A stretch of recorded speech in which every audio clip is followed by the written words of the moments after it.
Él creció rodeado de oro, de rituales y de imágenes de dioses con rostros de animales. Pero detrás de los muros del palacio había algo que ni los escribas se atrevían a registrar. Una presencia silenciosa que observaba, un destino que se formaba en el desierto. Mientras Egipto se arrodillaba ante ídolos, Moisés escuchaba una voz que ningún otro oía. La misma voz que lo llevaría a enfrentar 7 entidades espirituales adoradas como dioses, pero temidas incluso por los propios sacerdotes. ¿Qué tipo de poder era ese, capaz de transformar agua en sangre, de cubrir la tierra de oscuridad y de silenciar a los magos más poderosos de la antigüedad? ¿Y qué revelan estos enfrentamientos sobre una guerra que no era solo física, sino profundamente espiritual? Antes de que este video revele lo que muchos prefieren mantener enterrado, ya suscríbete al canal. Aquí, la verdad no se esconde, se expone. El nacimiento de Moisés no fue solo el inicio de una jornada profética, sino un acto de guerra espiritual contra un sistema corrompido por ídolos y poderes ocultos. Mientras el faraón ordenaba la muerte de todos los niños hebreos, una conspiración espiritual silenciosa también se movía entre bastidores. Egipto, en aquel momento, era considerado el corazón del mundo místico, con sacerdotes entrenados para invocar fuerzas que desafiaban incluso la razón.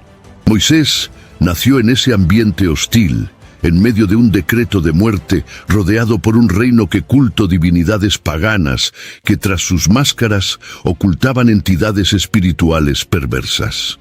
El río Nilo, donde Moisés fue colocado en una cesta, era venerado como divino, pero llevaba en sus aguas una carga espiritual profunda y maligna, siendo escenario de rituales y sacrificios. Cuando la hija del faraón lo encuentra y decide criarlo como su propio hijo, Moisés es inserido en el epicentro del paganismo egipcio. Crece entre templos dedicados a falsos dioses, esculturas de oro con ojos vacíos y cánticos que invocaban fuerzas de las tinieblas. La élite egipcia no veía lo sobrenatural como un concepto distante, sino como una fuerza tangible con la que negociaban poder y protección. Moisés, como príncipe, tendría acceso a todo ese conocimiento. No solo aprendió la ciencia y la política de Egipto, sino que también presenció los rituales ocultistas y los pactos silenciosos con entidades que se presentaban como dioses. El palacio donde vivió estaba impregnado de encantamientos y símbolos místicos. A pesar de su posición privilegiada, algo dentro de Moisés lo impedía entregarse completamente a la cultura egipcia. La memoria de su origen hebreo, aunque cuidadosamente escondida, ardía en su alma. No era como los otros hijos del palacio. Al caminar entre los corredores lujosos, veía las estatuas y altares no con reverencia, sino con inquietud. Esa percepción espiritual precoz revela que la mano de Dios ya lo separaba para algo mayor. No era solo una cuestión de identidad étnica, sino de llamado espiritual. Estaba siendo preparado, incluso sin saberlo, para confrontar los propios pilares de la religión egipcia, con todas sus entidades y poderes ocultos. Mientras crecía, Moisés vio entre bastidores de la corte, donde los magos y sacerdotes servían como intermediarios entre los faraones y las entidades espirituales. Estos hombres no se limitaban a trucos o ilusiones. Manipulaban fuerzas reales, invocaban plagas, leían los astros y ofrecían sacrificios para mantener el dominio sobre el pueblo. Todo esto formaba parte del gran teatro espiritual de Egipto, donde los dioses exigían devoción ciega y ofrecían poder a cambio de servidumbre. Moisés absorbía todo en silencio, hasta que el enfrentamiento entre la verdad que nacía en su interior y el engaño a su alrededor se volvió insostenible. El episodio en que mata a un egipcio y huye al desierto no es solo una fuga política, sino un rompimiento espiritual con el sistema egipcio. Al abandonar el palacio, Moisés no solo estaba rechazando los privilegios de la realeza, sino también las tinieblas que allí habitaban. Deja atrás no solo oro y confort, sino también pactos, rituales y entidades que lo rodeaban desde el nacimiento.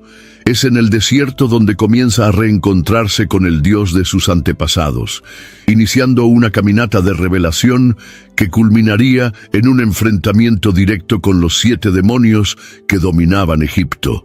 La corte del faraón no era solo un centro de poder político, sino el corazón de una teocracia mística que se alimentaba del miedo y la idolatría.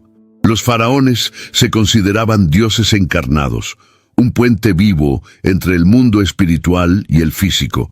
Este concepto era reforzado diariamente por rituales que mezclaban astrología, necromancia y sacrificios. El trono del faraón estaba rodeado por sacerdotes que dominaban ciencias ocultas y consultaban entidades malignas para mantener el orden y el control sobre las multitudes. Cada decisión del rey era, antes de ser tomada, evaluada por adivinos y magos. Interpretaban presagios y buscaban orientación en reinos espirituales que nada tenían que ver con el Dios de Israel. En las paredes de los templos, jeroglíficos registraban pactos con divinidades como Ra, Isis, Osiris y Anubis.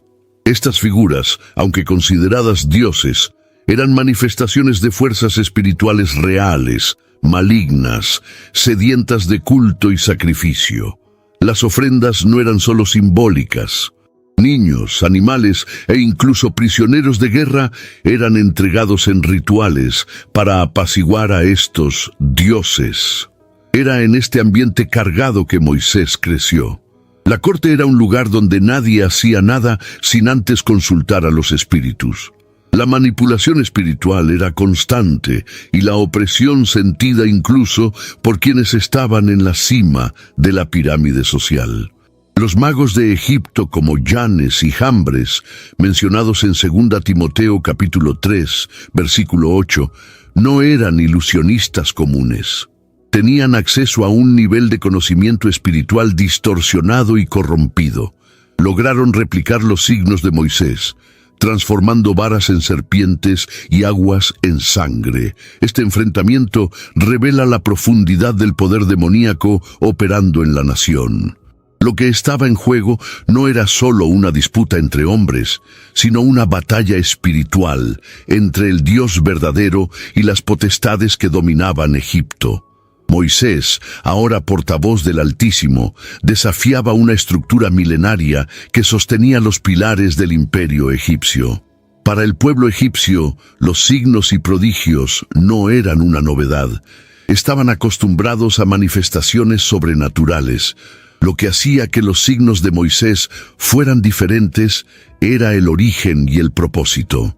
No provenían de pactos oscuros, sino de un Dios que no negociaba con el mal. Y a diferencia de los dioses egipcios que exigían sangre y miedo, el Dios de Moisés se revelaba como liberador y justo. Cada plaga lanzada sobre Egipto fue, en realidad, una sentencia contra una entidad espiritual específica, una exposición de la debilidad de los falsos dioses ante el Dios único. La presencia de Moisés en la corte rompió el ciclo de encantamiento que mantenía al pueblo cautivo. Su retorno a Egipto no fue solo un reencuentro con el pasado, sino una intervención directa en el centro de la opresión espiritual. La autoridad que traía no venía de las escuelas de los magos, sino de una alianza firmada en el desierto con el Dios eterno. Y era esta alianza que poco a poco comenzaba a agitar los cimientos ocultos que sostenían el imperio más poderoso de la tierra en aquel momento. En Egipto, los sacerdotes eran más que líderes religiosos. Eran los verdaderos guardianes de las fuerzas espirituales que gobernaban la nación. Ellos poseían conocimiento ancestral sobre los llamados misterios sagrados, conocimientos escondidos transmitidos de generación en generación, utilizados para invocar entidades poderosas y manipular realidades. Esos hombres hacían alianzas con espíritus que se escondían detrás de las imágenes de los dioses y a través de rituales meticulosamente elaborados conseguían alterar el clima, provocar visiones y ejecutar magias que iludían y oprimían al pueblo. El Egipto era, literalmente, un territorio espiritualmente sitiado. Esos rituales no se limitaban a los templos. Eran realizados en momentos estratégicos de la política egipcia: coronaciones, declaraciones de guerra, funerales de faraones. En esas ocasiones, los sacerdotes se reunían en cámaras secretas, donde entonaban cantos en lenguas extintas, hacían ofrendas e invocaban fuerzas que habitaban el mundo invisible. Cuando Moisés descendió del monte Sinaí con una misión divina, él no estaba solo enfrentándose a un rey terrenal, sino a una red espiritual, articulada y poderosa, sustentada por siglos de adoración demoníaca. El pueblo hebreo, esclavizado durante siglos, vivía bajo la influencia directa de esas entidades. La opresión física era solo el reflejo de una prisión espiritual. Cada piedra levantada en las construcciones, cada azote recibido, cargaba en sí el peso de una esclavitud espiritual profunda. Los hebreos vivían rodeados por símbolos mágicos, estatuas encantadas y maldiciones lanzadas por los sacerdotes egipcios para mantener su condición de servidumbre. Era como si estuvieran enredados en un hechizo colectivo que anestesiaba la esperanza y alimentaba el miedo. Cuando Moisés regresa a Egipto, él no lleva consigo armas humanas, sino el nombre de Dios. Y este nombre, cuando es pronunciado delante de los sacerdotes y magos, rompe encantamientos y silencia entidades. El enfrentamiento directo con Yanes y Jambres no fue solo una demostración de poder, sino una guerra de reinos espirituales. Cuando su vara se transforma en serpiente y devora las serpientes de los magos, se envía un mensaje al mundo invisible. La autoridad del Dios de Israel sobrepasa cualquier fuerza oculta. Era el inicio de la caída de los 7 demonios que sostenían el dominio egipcio. Esta batalla no se cerró con señales. Ella desató una serie de enfrentamientos espirituales que culminarían en las 10 plagas, cada una dirigida contra un dios específico. Los magos comenzaron a fallar en replicar las señales, y su influencia fue siendo desmascarada ante el pueblo. Los sacerdotes, hasta entonces reverenciados como canales de los dioses, comenzaron a ser vistos como impotentes ante el Dios de Moisés. Lo que antes era un imperio sólido y místico, empezaba a derrumbarse por dentro, corroído por la luz que exponía las tinieblas. Cuando Moisés se encuentra ante la zarza ardiente en el desierto, lo que parecía una visión divina es, en realidad, el punto de inflexión de su misión. Él ya no era más príncipe, sino siervo. La escena revela su verdadera identidad. Entregado a los hebreos, conmovido por su dolor y llamado por Dios para confrontar el poder de las tinieblas que sostenían a Egipto. En Éxodo capítulo 3, versículos 4 a 6, Dios se presenta como el Dios de Abraham, de Isaac y de Jacob, estableciendo la línea espiritual a la que Moisés pertenece. La zarza ardiente simboliza no solo revelación, sino autoridad para enfrentar entidades espirituales que operaban bajo la apariencia de dioses. Al escuchar su nombre, Moisés, Dios manifiesta su elección. Aquel que liberará a un pueblo, derribará altos poderes y enfrentará a los 7 demonios que controlaban a Egipto. Moisés siente por primera vez el peso de una misión que trasciende lo terreno político y social. Es un llamado espiritual de confrontación. Él duda, cuestiona su capacidad, pero al percibir que la zarza no se consumía, entiende que hay allí un sello divino conferido para protección y propósito. Su retorno a Egipto recrea un choque espiritual. Moisés ahora camina con la autoridad de aquel que habla con el Dios vivo, y eso lo posiciona como adversario directo de los sacerdotes egipcios. La corte que sucumbió al engaño espiritual ahora se ve desafiada por alguien que lleva una alianza antigua. Su voz no ecoa solo en los salones del palacio, sino en las regiones espirituales controladas por ídolos. Moisés se convierte en instrumento de un poder que trasciende lo natural, habilitado para romper juramentos, desatar nudos y abrir caminos donde todo parecía cerrado. En este proceso, Moisés no está solo. Su hermano Aarón coopera como portavoz, compartiendo la carga y ampliando la autoridad espiritual. Juntos representan dos líneas de liderazgo, una que habla con el faraón, otra que comunica la palabra divina al pueblo. Esta doble dinámica hace que el mensaje sea claro. No se trata de humanidad contra humanidad, sino de espíritu contra espíritu, luz contra tinieblas. Y el pueblo observa cada paso, aprendiendo que el velo que los mantenía en esclavitud era, sobre todo, espiritual. Con el llamado consolidado, Moisés asume su papel con profunda reverencia y urgencia. Él entiende que la trayectoria será de confrontación y liberación, y que cada plaga anunciada significa una ruptura de la estructura demoníaca. La jornada se intensifica, y el pueblo hebreo comienza a percibir no solo señales, sino una presencia viva interviniendo en su historia. De hecho, hasta aquí, ¿cuál de estos enfrentamientos espirituales crees que más sacudió los cimientos de Egipto? Escribe en los comentarios. Será interesante ver cuál de estos conflictos ha llamado más tu atención hasta ahora. Continuemos con el vídeo. La zarza no consumida testimonia un milagro singular, el fuego divino que desciende sin destruir. Este fenómeno indica que Moisés fue revestido por un sello espiritual especial. En Éxodo capítulo 3, versículo 2, la llama que arde sin consumir simboliza protección y convocatoria para una operación directa contra poderes demoníacos que decoraban Egipto. Ese sello no era visible a los ojos humanos, pero lleno de significado en esferas espirituales. Cuando Moisés acerca la mano, quita la sandalia ante el terreno santo. Este gesto ritual revela respeto y reconocimiento de la presencia divina que contrarresta todo el poder oculto de aquel lugar. Su incapacidad de tocar directamente la visión refleja reverencia al terreno donde el maligno no prevalece.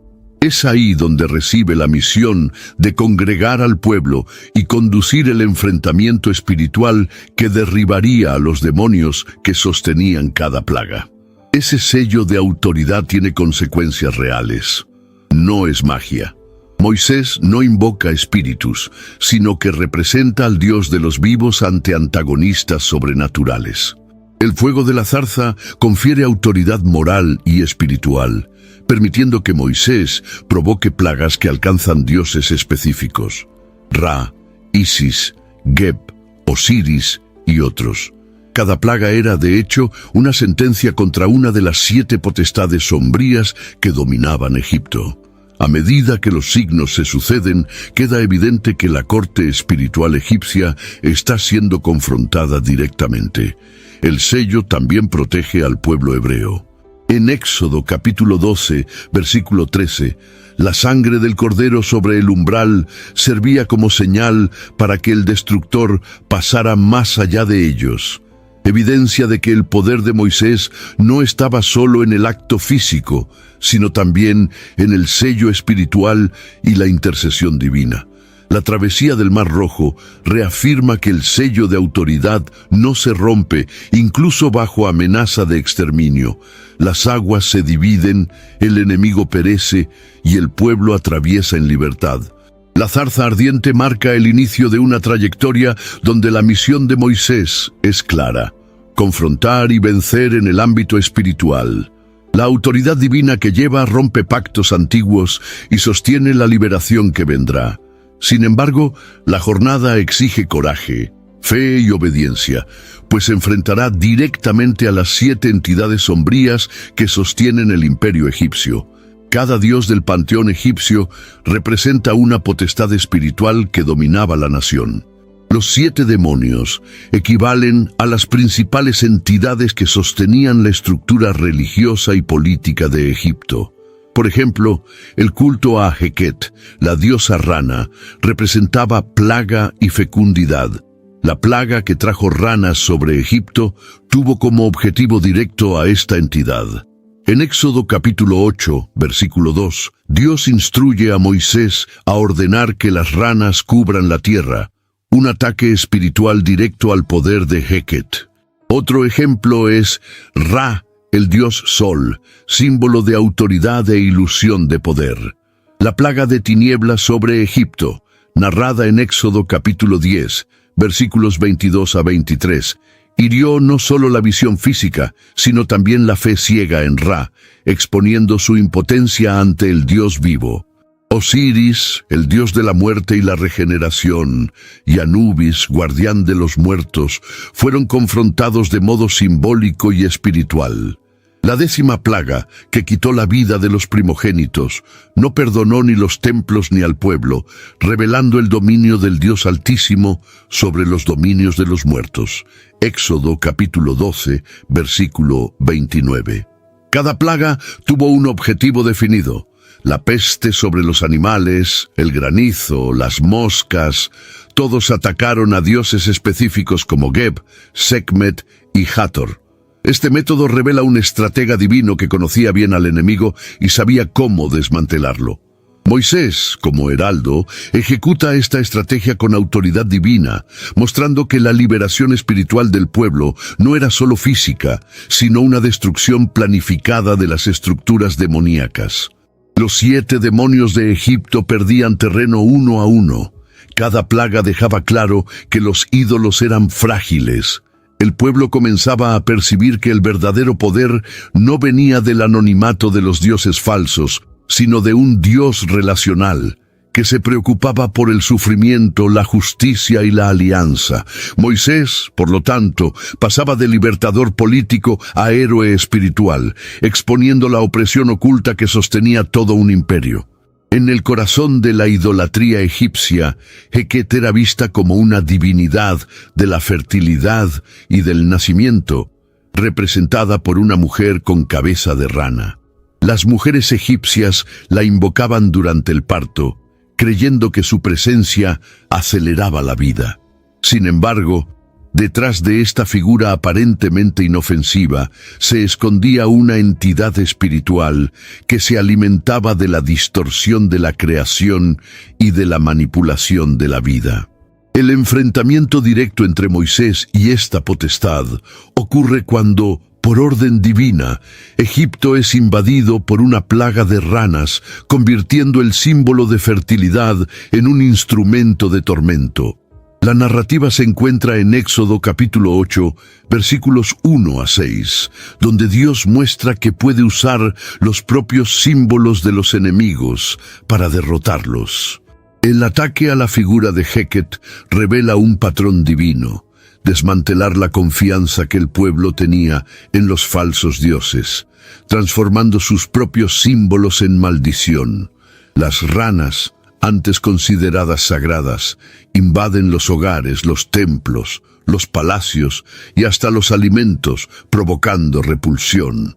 Lo que era venerado se convierte en despreciable. Esto no es solo una plaga física, sino un golpe directo a la moral espiritual de la nación. Moisés, al levantar su bastón, no invoca encantamientos ni usa palabras mágicas, simplemente obedece a la voz de Dios y con ello expone la farsa detrás de la adoración a Heket. La actuación de los magos egipcios ante esta plaga muestra cómo el enemigo intenta simular el poder de Dios. Ellos también logran reproducir la multiplicación de ranas, lo que solo agrava la situación. Pero cuando el faraón clama a Moisés pidiendo alivio, es la intervención divina y no la de los magos la que quita la plaga. Esto refuerza que el poder de Moisés provenía de una fuente superior e incuestionable. El pueblo comienza a percibir que las entidades que veneraban no tenían control sobre lo que decían gobernar. El espíritu asociado a Heket no se limitaba a la fertilidad. Era un demonio que intentaba dominar áreas de la vida que pertenecen exclusivamente a Dios: el nacimiento, el ciclo de la vida, la esperanza de un futuro.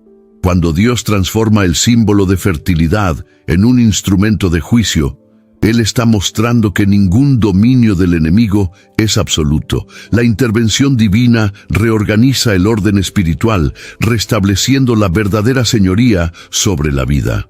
Moisés, al enfrentar esta potestad, inicia una serie de juicios que revelan cómo Egipto era esclavizado por fuerzas que se disfrazaban de divinidades.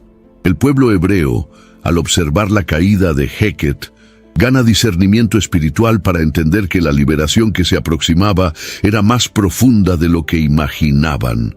Era una ruptura de cadenas invisibles forjadas en el alma. Hathor era adorada como la diosa de la belleza, de la música y del placer. Representada como una vaca sagrada, ella personificaba el amor sensual y la festividad.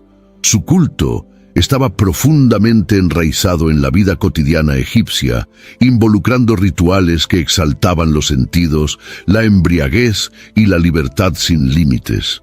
Pero, bajo la apariencia de celebración, había un espíritu de seducción que esclavizaba corazones, desviando al pueblo del arrepentimiento y de la pureza.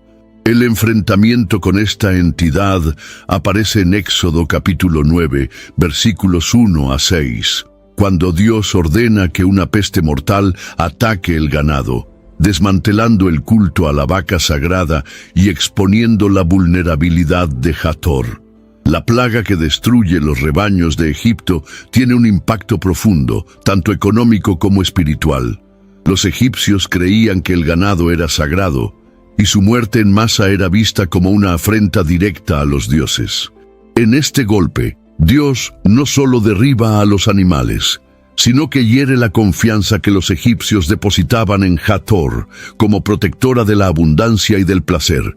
Era una ruptura directa del espíritu de hedonismo que ella representaba, demostrando que el verdadero sustento y seguridad no están en el placer, sino en la alianza con el Creador. Es interesante notar que los rebaños de los hebreos no fueron afectados. Mientras los campos egipcios se llenaban de cadáveres, los pastos de los israelitas permanecían intactos.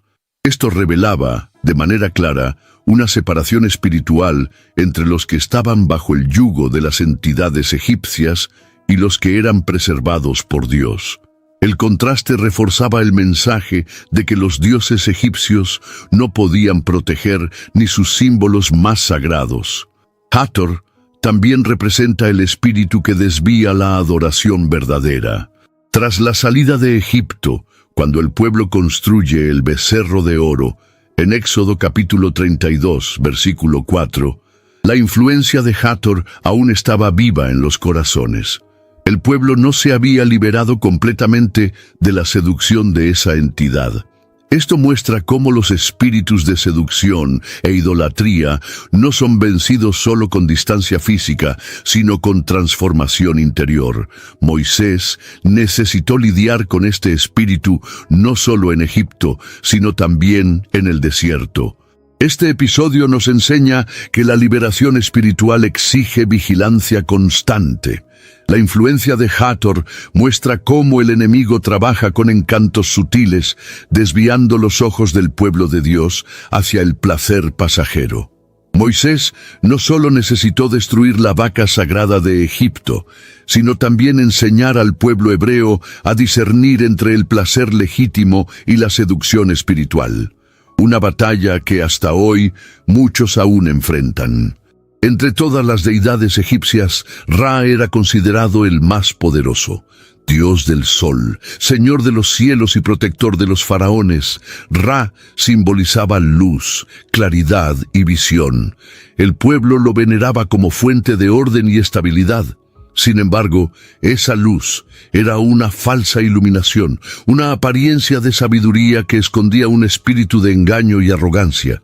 El ataque directo contra esta entidad ocurre en Éxodo capítulo 10, versículos 21 a 23, cuando una densa oscuridad cubre todo Egipto por 3 días, una oscuridad palpable, aterradora, que ni las antorchas conseguían disipar. Ese momento representa más que la ausencia de luz. Es la humillación directa del Dios que afirmaba ser el propio sol.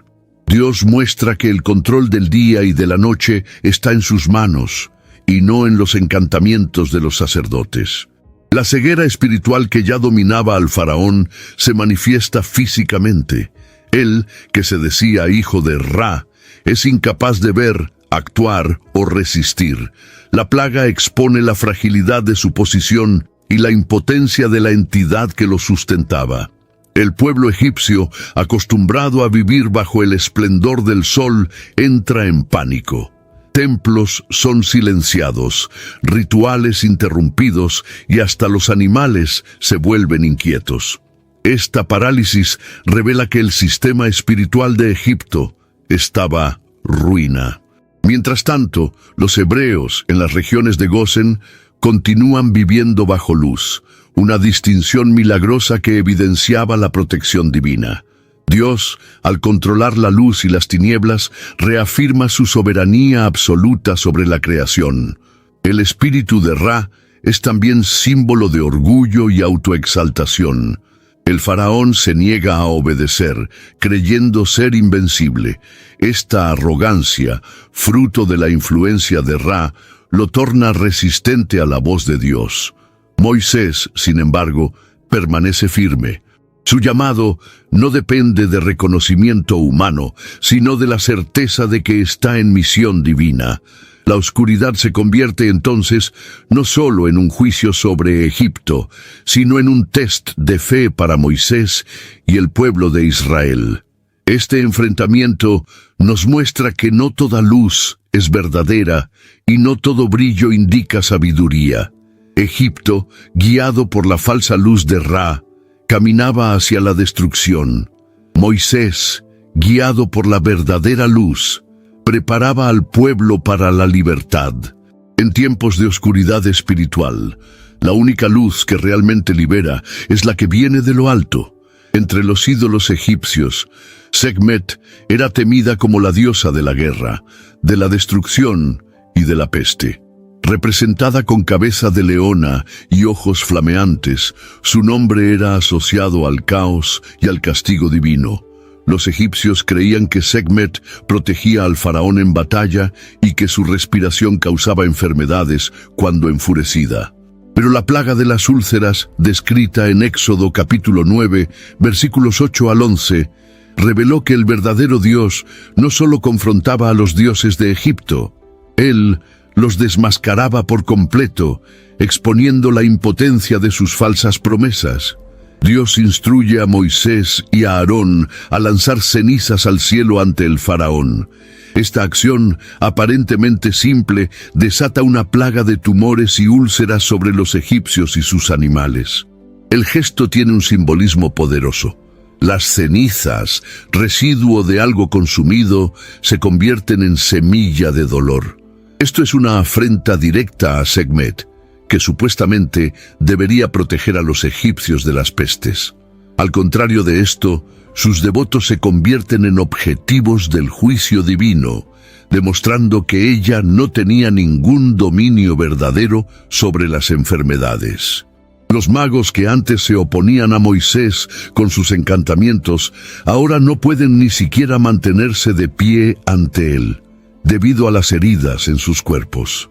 La plaga silencia a los falsos profetas y debilita los pilares de la resistencia espiritual egipcia. Por primera vez, la élite religiosa siente en carne propia el poder que se opone a sus dioses. El silencio de los magos no es solo físico, sino espiritual. No hay más respuesta del mundo oculto. Las entidades no reaccionan. Los rituales fallan, y el faraón comienza a percibir que su imperio no está solo bajo ataque, está siendo desmantelado por dentro. El dolor esparcido por la plaga también sirve como espejo para la esclavitud de los hebreos. Durante años, el pueblo de Israel soportó sufrimiento físico bajo la opresión egipcia. Ahora, los papeles se invierten. Los verdugos sienten el peso del juicio. Es un momento de justicia divina, donde el sufrimiento cambia de lado y la verdad prevalece. Moisés no busca venganza, sino que cumple fielmente la orden de un Dios que exige liberación y santidad. El episodio nos enseña que ninguna entidad, por más temida que sea, puede oponerse al propósito de Dios. La furia de Sekhmet, celebrada por los egipcios, fue vencida por la justicia del Altísimo. La plaga de las úlceras fue más que un castigo. Fue una liberación espiritual, rompiendo la confianza que el pueblo tenía en el terror y preparando el camino para la liberación completa de los hebreos. Geb, conocido como el dios de la tierra, era considerado por los egipcios como el sustentador del suelo fértil, el padre de las cosechas y el cimiento de la vida material. Él era invocado para garantizar estabilidad, prosperidad y cosechas abundantes. Sin embargo, la figura serena de Geb ocultaba un espíritu de opresión que se manifestaba principalmente a través del trabajo forzado impuesto a los hebreos. La tierra, que debería ser bendición, se había convertido en el símbolo de la esclavitud, con los hijos de Israel obligados a fabricar ladrillos bajo el sol abrasante día tras día. Es en este contexto que la plaga del polvo se transforma en piojos, como se describe en Éxodo capítulo 8, versículos 16 a 19. Dios ordena que Aarón toque el polvo de la tierra con su vara, y este gesto simple desata un fenómeno que desafía a la propia divinidad egipcia. El polvo, antes inerte, se transforma en enjambres de piojos que infestan hombres y animales. Esta plaga tiene un significado profundo. La tierra, símbolo de productividad, se convierte en fuente de incomodidad e impureza. Geb, considerado benefactor, se revela impotente ante el Dios verdadero, que transforma el suelo fértil en juicio. El ataque espiritual a la tierra expone que la prosperidad de Egipto se construyó sobre opresión e injusticia. Los hebreos habían sido esclavizados para construir las riquezas de Faraón, pero ahora incluso el suelo bajo sus pies se vuelve maldito. Los piojos, considerados impuros según los estándares religiosos egipcios, impiden a los sacerdotes purificarse y realizar sus rituales. Esto rompe no solo la rutina física, sino el funcionamiento espiritual de Egipto. Los magos egipcios, que hasta entonces replicaban los signos, ahora se rinden. Ellos reconocen que el dedo de Dios está operando y no pueden simular ni resistir más. Esta declaración, proveniente de dentro de la propia élite ocultista, es un hito. La batalla espiritual se está ganando de forma clara. Moisés, con su postura firme y obediente, se convierte en el canal a través del cual Dios manifiesta su superioridad sobre todas las estructuras demoníacas. El enfrentamiento con Geb revela que no hay seguridad en ningún sistema basado en la explotación. Cuando la tierra se vuelve contra los opresores, es porque el Creador está reclamando justicia. La liberación del pueblo hebreo también pasa por una redención de la tierra, que no será más escenario de sufrimiento, sino de promesa y alianza. El dominio del enemigo comienza a desmoronarse, no solo en los cielos, sino también bajo los pies. Osiris era adorado en Egipto como el dios de la muerte y de la resurrección, regente del inframundo y juez de las almas. Su culto implicaba rituales complejos que prometían vida después de la muerte, siempre y cuando los muertos fueran enterrados con los ritos debidos. Esta promesa de eternidad daba a la religión egipcia un poder psicológico y espiritual inmenso sobre el pueblo. Sin embargo, esta promesa era alimentada por un espíritu de engaño y control que mantenía a la nación atada al miedo de lo que vendría. La 10ª plaga, narrada en Éxodo capítulo 12, versículo 29, es el golpe final. Dios ataca a los primogénitos de Egipto, incluido el hijo de Faraón, y destruye la confianza en el dominio de Osiris.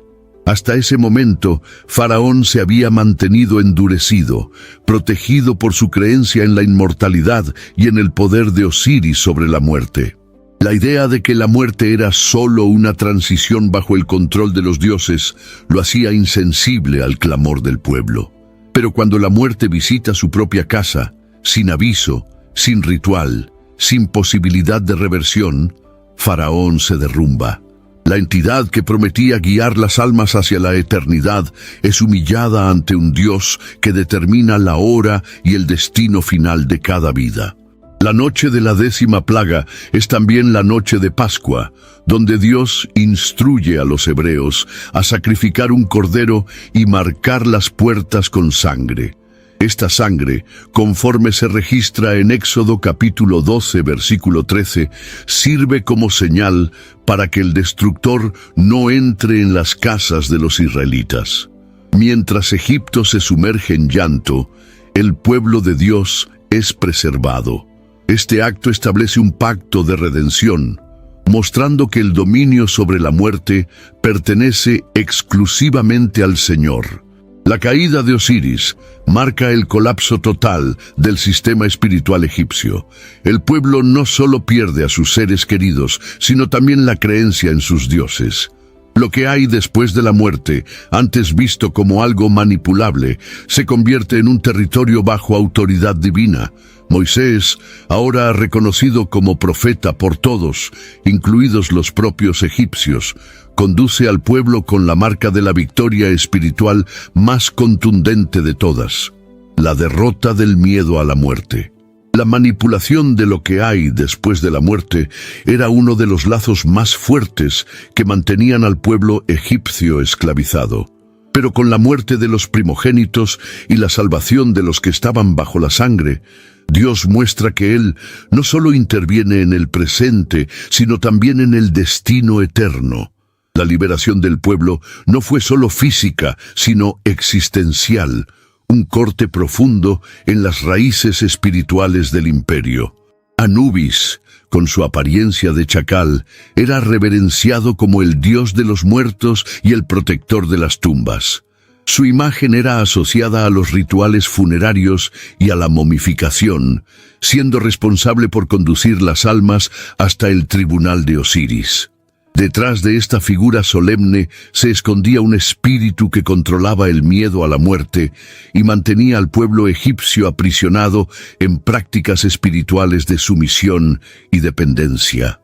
Cada ritual comandado por los sacerdotes de Anubis fortalecía a esta entidad que manipulaba el destino de los muertos para mantener a los vivos en servidumbre espiritual. El Egipto, bajo su dominio, era un cementerio decorado, donde el miedo a la eternidad definía las decisiones del presente.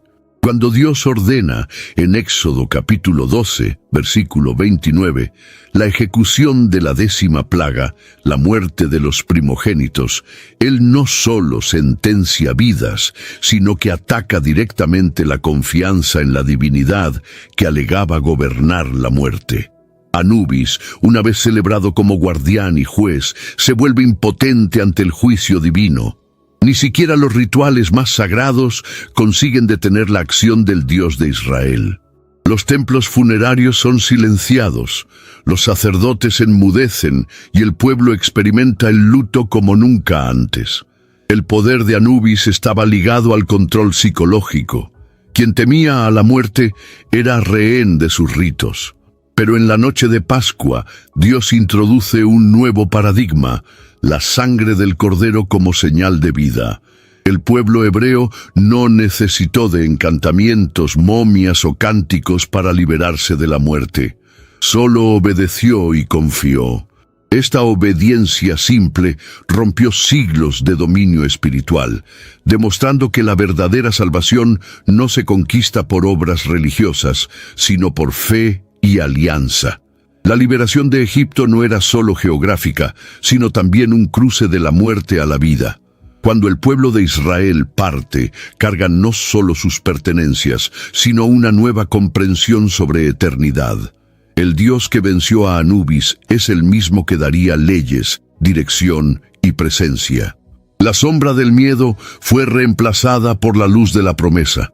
Moisés, al guiar al pueblo hacia afuera, conduce a una multitud que ahora conoce al Dios que reina sobre la vida y la muerte. Esta victoria espiritual es una de las más profundas de la narrativa del Éxodo.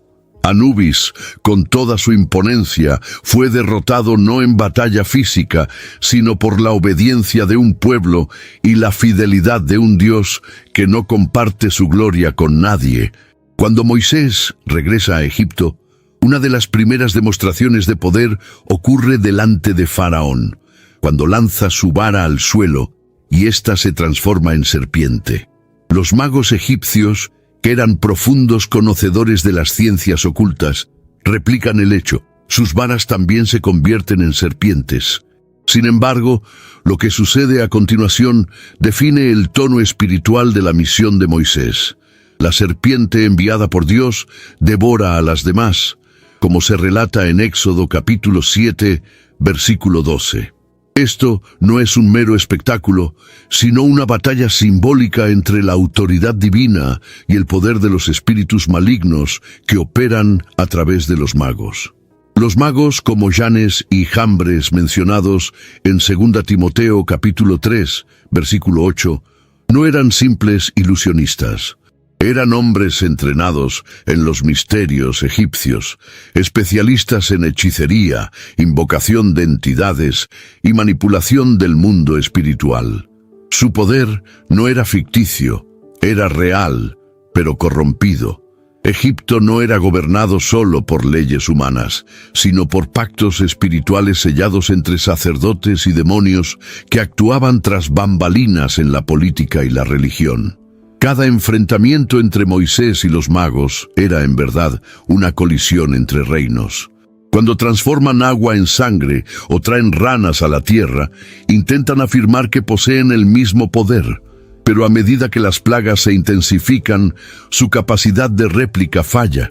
No pueden producir liendres, ni detener las otras plagas, y eventualmente admiten, esto es el dedo de Dios. Esta declaración hecha en Éxodo capítulo 8, versículo 19, representa un colapso espiritual dentro del propio sistema egipcio. La vara de Moisés, que se transforma, devora y vuelve a la forma original, simboliza la autoridad de Dios sobre cualquier fuerza que intente oponerse. No se trata solo de un bastón, sino de un instrumento de justicia y liberación. Con él, Moisés hiere al río Nilo, invoca plagas, abre el mar rojo. Es el báculo de un pastor, pero también el cetro de un rey espiritual. A través de él, el dominio maligno comienza a desmoronarse. Este enfrentamiento enseña que no todo poder es legítimo. Hay fuerzas espirituales que operan signos, pero están desconectadas de la verdad. Moisés no vence a los magos con gritos, sino con autoridad silenciosa y fe inquebrantable. Cada acto suyo es dirigido por un Dios que no necesita probar su fuerza, solo la manifiesta. Egipto nunca más fue el mismo después de este enfrentamiento. Las 10 plagas de Egipto no fueron solo calamidades naturales o castigos aleatorios. Cada una de ellas fue un golpe preciso contra las divinidades egipcias, desmantelando un sistema de creencias basado en idolatría y manipulación espiritual. Dios, al enviar cada plaga por medio de Moisés, estaba haciendo una declaración pública de guerra contra las entidades demoníacas que habían infiltrado en la cultura, la política y la religión egipcia. En Éxodo capítulo 9, versículo 14, Dios declara que enviaría todas sus plagas contra el corazón de Faraón, para que éste supiera que no hay otro semejante al Señor. El río Nilo, transformado en sangre, fue un golpe contra Api, el dios de las aguas. Las ranas atacaron a Heket, el polvo de la tierra convirtiéndose en piojos, hirió a Geb. Las moscas, la peste en los animales, las úlceras, el granizo, los langostas, la oscuridad y, por fin, la muerte de los primogénitos. Cada una de esas plagas alcanzó una divinidad específica. Dioses del sol, de la fertilidad, de la agricultura, de la salud y de la muerte. Era como si Dios estuviera limpiando el escenario espiritual de Egipto, removiendo uno a uno los falsos tronos que mantenían al pueblo cautivo. Faraón, que se veía como un Dios vivo, también fue desafiado directamente. Su corazón endurecido, que resistía los mandamientos de Dios, era alimentado por esa falsa identidad espiritual. Pero cada plaga exponía su impotencia. No podía proteger a su pueblo, restaurar el orden, ni responder con poder equivalente. Moisés, por otro lado, actuaba en obediencia, sin buscar gloria para sí. Su misión era clara: liberar al pueblo, confrontar a los dioses y establecer el nombre del Señor por encima de todos los nombres. Las plagas también funcionaron como señales pedagógicas. No solo juzgaban, sino que enseñaban. Para los hebreos, revelaban el poder del Dios que los había llamado.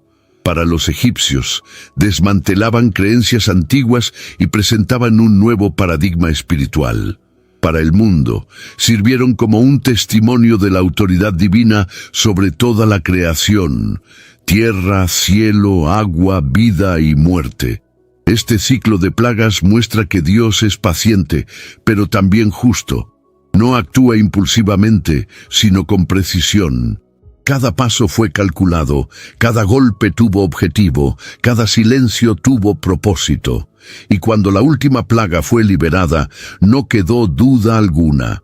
Todo Egipto sabía que había un Dios en Israel y que Él no divide su gloria con nadie. La noche de la primera Pascua fue el ápice de una guerra espiritual que se desarrollaba desde hacía meses. Dios había preparado al pueblo de Israel para una liberación que superaba las cadenas físicas de la esclavitud. Era una liberación de las ataduras espirituales que los mantenían subyugados por siglos. En Éxodo capítulo 12, versículo 7, Dios orienta que cada familia hebrea sacrifique un cordero y marque los umbrales de las puertas con su sangre.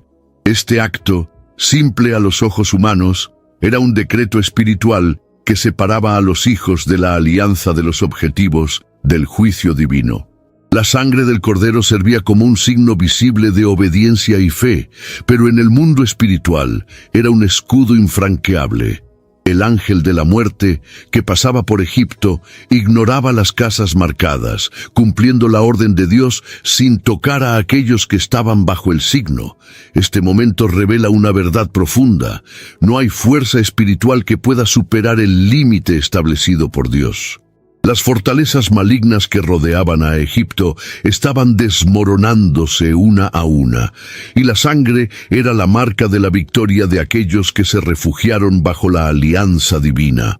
Más que liberación, la sangre sellaba una nueva identidad. El pueblo no era más solo un grupo de esclavos clamando por libertad. Ahora eran una nación separada, protegida y redimida. La Pascua se convirtió en el punto de inflexión de la historia espiritual de Israel, ya que marcó la transición de la esclavitud a la filiación. La sangre interrumpió la narrativa de opresión e inició el viaje hacia la promesa. Esta verdad resonaría por generaciones, siendo recordada hasta los tiempos de Jesucristo, el Cordero de Dios que quita el pecado del mundo. Al seguir las instrucciones divinas, Moisés lidera al pueblo no con espadas, sino con fe. Su fuerza estaba en obedecer a lo invisible y creer que el plan de Dios se cumpliría. Las fortalezas espirituales que sostenían a los demonios de Egipto no podían resistir a la sangre. Este es la enseñanza que trasciende el tiempo. Lo que realmente libera no son estrategias humanas, sino el poder del sacrificio aceptado por Dios. Egipto, antes imponente, ahora estaba silenciado por la pérdida y paralizado por el temor. Ya los hebreos, cubiertos por la sangre, estaban listos para seguir rumbo a la libertad. La batalla espiritual había sido vencida donde nadie esperaba, en la obediencia, en la fe y en la sangre derramada de un cordero. Cuando el pueblo de Israel llega a las orillas del Mar Rojo, todavía llevan los trazos de la esclavitud, dudas, miedo y la sensación de que el enemigo está siempre cerca. Ante ellos, las aguas, detrás, el ejército de Faraón. En Éxodo capítulo 14, versículo 13, Moisés declara: «No temáis, estad quietos y ved el libramiento del Señor». Esta escena es más que un milagro físico, es el clímax de un proceso de liberación espiritual, iniciado desde el primer enfrentamiento con los dioses de Egipto. Dios ordena que Moisés levante su báculo y extienda la mano sobre el mar. El mar se abre, formando paredes de agua a la izquierda y a la derecha. El pueblo cruza en tierra seca. Un evento que no solo marca la huida de un imperio, sino la transición definitiva a una nueva identidad espiritual. La travesía no es solo geográfica, sino simbólica. Dejan atrás el territorio dominado por potestades demoníacas y entran en la esfera de la promesa, donde Dios será el único rey. Faraón, al intentar seguir a los hebreos por el mismo camino, encuentra el juicio. Las aguas que se abrieron para el pueblo de Dios se cierran sobre los egipcios. El ejército, los carros, los jinetes, todo lo que sostenía el dominio de Faraón es tragado por las olas. Este momento representa el colapso final de los 7 demonios de Egipto. Las estructuras espirituales que sostenían la opresión fueron sepultadas en el fondo del mar, sin posibilidad de retorno. El pueblo, al pisar la otra orilla, ya no es el mismo. Hay allí una conciencia de que fueron liberados por un Dios que no solo escuchó sus clamores, sino que peleó por ellos con poder y autoridad. Moisés, el mismo hombre que temía ante la zarza ardiente, ahora lidera una nación que vio la justicia triunfar sobre la tiranía.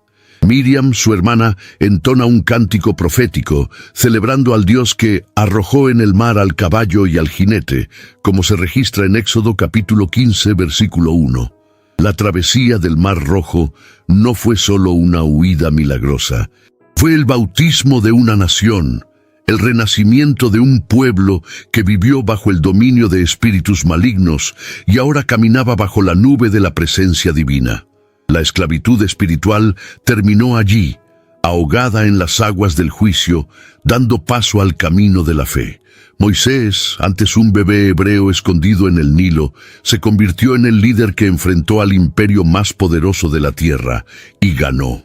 Su viaje no fue solo el de un libertador, sino el de un guerrero espiritual llamado a romper cadenas invisibles y derrotar a 7 entidades demoníacas que mantenían a Egipto cautivo.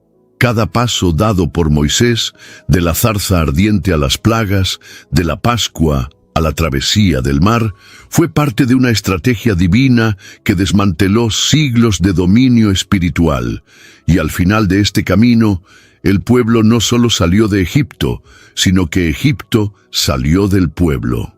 La victoria de Moisés fue construida en la obediencia y en la intimidad con Dios. No confió en armas, ejércitos ni manipulaciones. Su poder estaba en escuchar la voz de Dios y actuar conforme a sus instrucciones. Esto se evidencia en Éxodo capítulo 33, versículo 11, donde se dice que el Señor hablaba con Moisés cara a cara, como cualquiera habla con su amigo. Esta cercanía fue la clave para resistir la presión de Faraón, la murmuración del pueblo y los ataques espirituales que enfrentó durante toda su misión. Los 7 demonios que dominaban Egipto no solo fueron vencidos individualmente, sino expuestos públicamente. Heket fue derrotada por las ranas, Hathor por la peste en los rebaños, Ra por las tinieblas, Sekhmet por las úlceras, Geb por los piojos, Osiris por la muerte de los primogénitos y Anubis por el libramiento del pueblo. Cada derrota fue una proclamación de que no hay autoridad por encima de la de Dios. Moisés fue el instrumento de esta proclamación, conduciendo al pueblo con fe firme y visión clara. Pero el legado de Moisés va más allá de la liberación. Formó un pueblo que aprendió a reconocer y rechazar la idolatría, estableció leyes que protegían la alianza y sobre todo apuntó a un Redentor mayor que también vencería las tinieblas no con espada, sino con sangre. La historia de Moisés resuena hasta los Evangelios, donde Jesús, el Cordero Perfecto, completa la obra de liberación que comenzó en Egipto. La victoria sobre los demonios de Egipto no perteneció solo a Moisés. Pertenece a todos aquellos que, como él, eligen escuchar la voz de Dios, caminar en santidad y no temer a las tinieblas. El legado permanece. Cuando Dios levanta a un hombre dispuesto a obedecer, ninguna fuerza espiritual puede resistir. Moisés no solo venció a Egipto, nos enseñó a vencer. ¿Cuántas verdades has visto ser silenciadas a lo largo de la vida? Este video no puede ser una más de ellas. Comparte con quien aún cree que la fe es solo simbólica. Deja tu comentario. Tu experiencia vale más que muchos libros. Y si esto resonó con lo que llevas en el pecho desde hace años, suscríbete. Con cada historia, una nueva luz se enciende.